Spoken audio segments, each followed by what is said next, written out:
नहीं मिली मुख्यमंत्री अरविंद केजरीवाल को जमानत, घोटाले ने किया केजरीवाल का खेल खत्म, अब देना होगा इस्तीफा। जी हां, दिल्ली की राउज एवेन्यू कोर्ट में कथित शराब घोटाले के मामले में बीआरएस नेता के कविता और मुख्यमंत्री अरविंद केजरीवाल की वीडियो कॉन्फ्रेंसिंग के जरिए पेशी हुई, लेकिन कोर्ट ने दोनों नेताओं को बड़ा झटका दिया। इस दौरान ईडी ने कोर्ट से कहा कि तीनों आरोपियों की न्यायिक हिरासत अवधि बढ़ा दे। कोर्ट ने इसके बाद अरविंद केजरीवाल की कविता और चरणप्रीत की न्यायिक हिरासत 7 मई तक बढ़ा दी। अब इस मामले की सुनवाई 7 मई को होगी। अरविंद केजरीवाल को कोर्ट में वीडियो कॉन्फ्रेंसिंग के जरिए हिरासत खत्म होने के बाद पेश किया गया।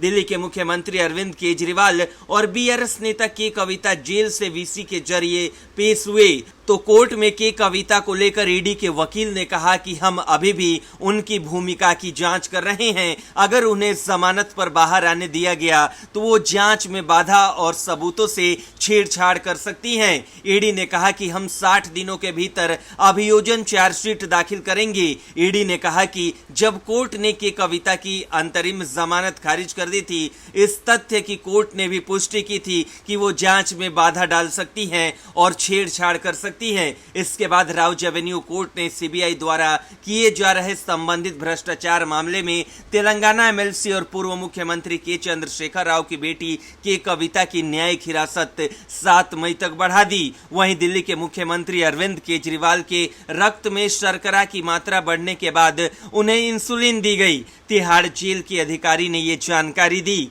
आम आदमी पार्टी ने हनुमान जयंती के मौके पर प्राप्त हुई इस जानकारी का स्वागत किया और कहा कि ये बजरंग बली के आशीर्वाद का नतीजा है। दिल्ली सरकार में मंत्री आतिशी ने एक्स पर एक पोस्ट में कहा कि बजरंग बली की जय, हनुमान जयंती पर मिली खुशखबरी। तिहाड़ प्रशासन ने अरविंद केजरीवाल को आखिरकार इंसुलिन दी। ये हनुमान जी के आशीर्वाद और दिल्ली वालों के संघर्ष का नतीजा है। इस संघर्ष के दौर में भी बजरंग बली का आशीर्वाद हम सब पर बना हुआ है। आतिशी के मंत्रिमंडल सहयोगी सौरभ भारद्वाज ने आरोप लगाया कि अधिकारी केजरीवाल को जानबूझकर इंसुलिन नहीं दे रहे थे। भारद्वाज ने एक्स पर एक पोस्ट में कहा कि साफ हो गया कि मुख्यमंत्री सही थे, उन्हें इंसुलिन की जरूरत थी, लेकिन बीजेपी नीति केंद्र सरकार के अधिकारी जानबूझकर उनका इलाज नहीं कर रहे थे। बताओ बीजेपी वालों, अगर इंसुलिन की जरूरत ही नहीं थी तो अब क्यों दे रहे हैं? क्योंकि पूरी दुनिया इन पर लानत भेज रही है।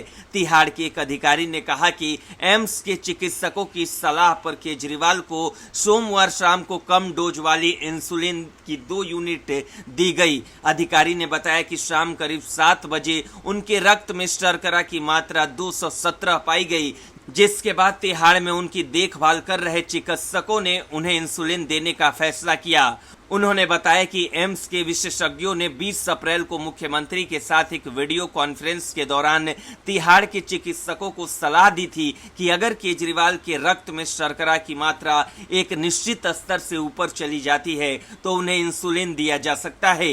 इस बीच आम आदमी पार्टी के सूत्रों ने कहा कि तिहाड़ में केजरीवाल के रक्त में शर्करा की मात्रा 320 को पार कर गई थी। सूत्रों के मुताबिक ये पहली बार है जब जेल में केजरीवाल को इंसुलिन दिया गया, जबकि उनके रक्त में शर्करा की मात्रा पिछले कुछ समय से बढ़ रही है।